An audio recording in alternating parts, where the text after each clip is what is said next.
Bonjour à toutes et à tous, c'est l'analyse du CAC 40 pour le lundi 30 juillet. Le CAC 40 reste toujours dans un biais haussier depuis le débordement des 5450-60, mais la bougie de vendredi dernier avec une longue ombre interroge sur la capacité à monter immédiatement plus haut.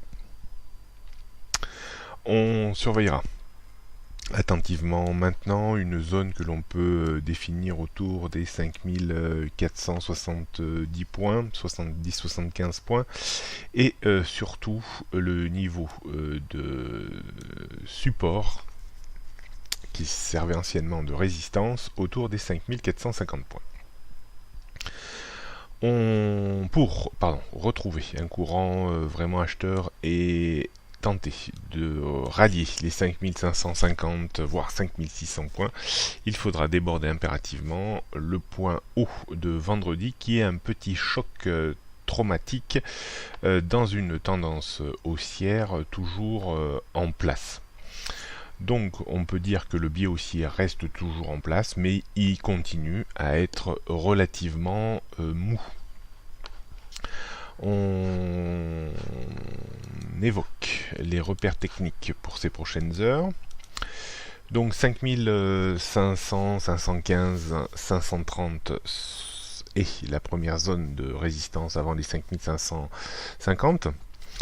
En termes de support, on surveillera attentivement 5470-80, en dessous 5465, 5450, puis on aurait en dessous une dégradation un peu plus marquée sur les 5435, 15, 5400 et toujours les 5350 qui pour moi soutiennent la tendance de court et début moyen terme. Pour le moment, on ne fait pas varier ces niveaux. On termine par le CAC 40 en données 15 minutes. On voit très bien un niveau de résistance procuré par le point haut de la semaine dernière vers les 5515 points, le niveau psychologique et technique des 5500 et une petite résistance juste vers les 5490 constituée par le point pivot jour.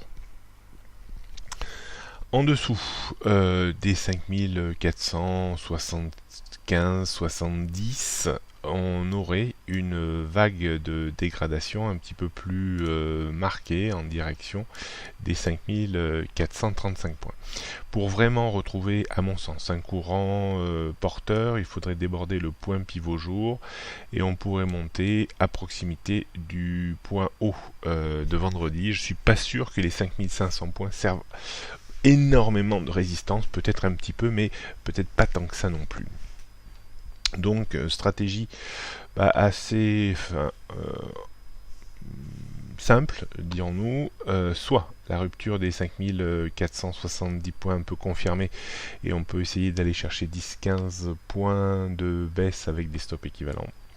Soit on passe au-dessus du point pivot jour, on y prend un petit peu appui et on pourra tenter un achat pour viser 10-15 points de reprise avec des stops toujours à peu près équivalents.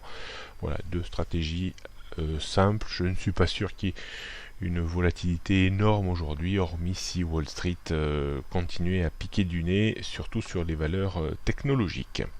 Bonne journée à toutes et à tous et à demain.